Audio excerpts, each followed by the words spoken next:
Hey guys, it's Steven, and today I'm going to show you how I make my custom Moyu WeiLong Pyraminxes. Let's get started.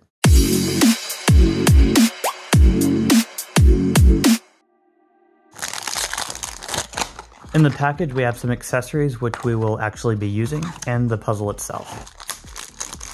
Out of the box, the WeiLong has really strong magnets, slow tips, and a brittle transparent core, and we are going to fix all of those issues. So the first thing I'm going to do is replace the core. Luckily, Moyu includes an extra one made out of a more standard material in the box. To replace the core, we're going to need to remove the tips, which is not a super easy process, but there are a couple ways to do it. A lot of people recommend just turning them halfway and pulling up, but that has some risk of bending the plastic piece under it. So what I like to do is use a sticker peeler and just stick it under the tip halfway like this, and then push up and out, and they should pop right off.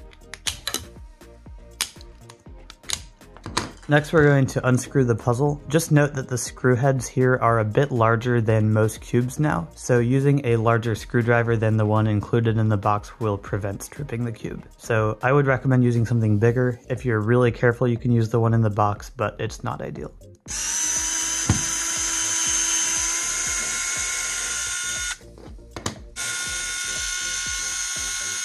So while I have it disassembled, I'm going to lube the core.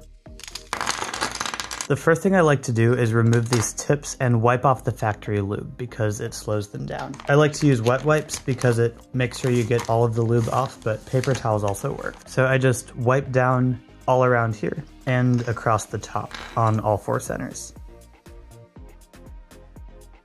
And now I'm going to lube the core. The best way I have found to do this is to remove the compression modules from the centers and put a ring of Gravitas around the bottom. You can also use weight 5 for this, but I prefer Gravitas because it lasts a bit longer.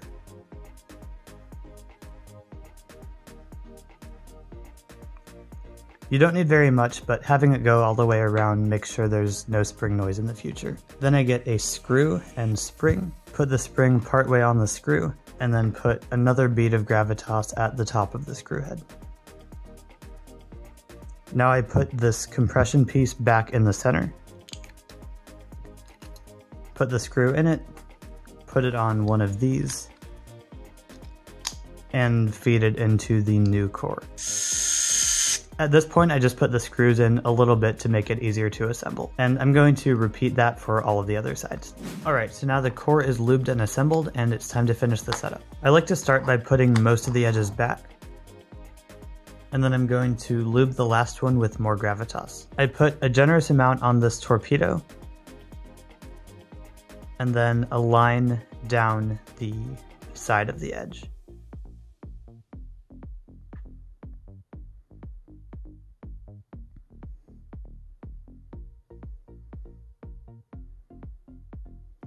Now the last edge can go back into place, and it's time to finish assembling it. The hardest part of this setup is probably tensions. There's no good reference point for screw depth, so you kind of just have to judge it based on how it feels and how far you can pull the centers away from the edges. But before I do that, I like to set the compression on all of the sides to the same setting just so I can try to gauge how deep the screws are. So because I took out the compression things in the centers, they might all be on different settings right now, so I just reset them all to the lowest setting and then go from there.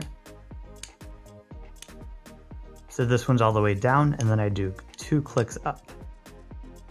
So now compression is all good, and I'm going to get the tensions about where they need to be.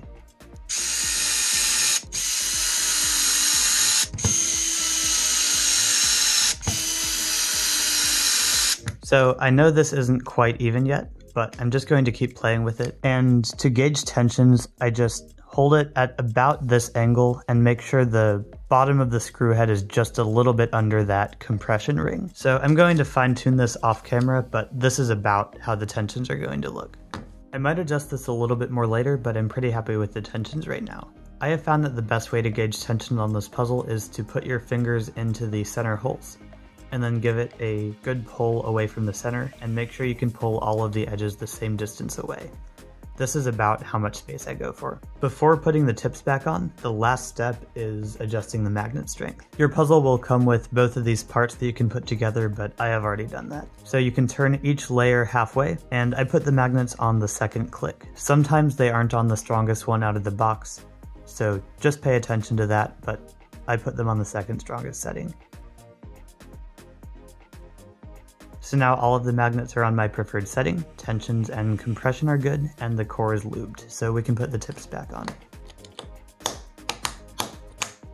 And after the tips are on, I put a drop of D&M under each tip. I do it after I put them on because, like I said before, the plastic under the tips is very brittle, and having the caps on them prevents them from bending when you lift them up. So I just put a little bit of upward pressure on it so there's a gap, and put a drop of D&M in that gap.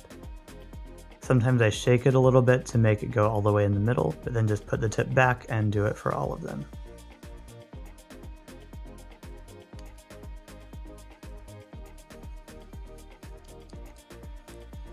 The tips still aren't quite as fast as I would like, but this is the best solution I have found to make them more usable. Now all that's left to do is break it in and replace the logo.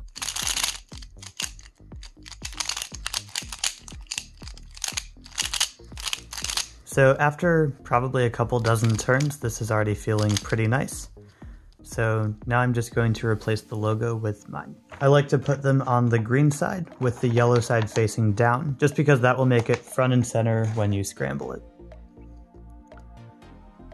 And that is all there is to it. Because you're watching this video, you're probably trying to get one of my puzzles, but without paying the premium for the professional setup. Because of that, we decided to give this one away. Unfortunately, due to high international shipping costs, this is a US only giveaway, but we will be doing the giveaway on Gleam, and there's a link to enter in the description. Just to make this one special, I'm going to be signing the box.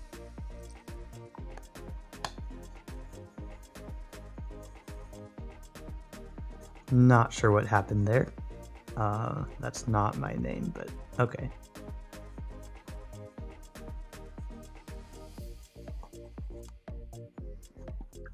Well, that is not much of a signature, but you saw me sign it, so you know it's me. Once again, I hope this video was helpful, and thanks for watching.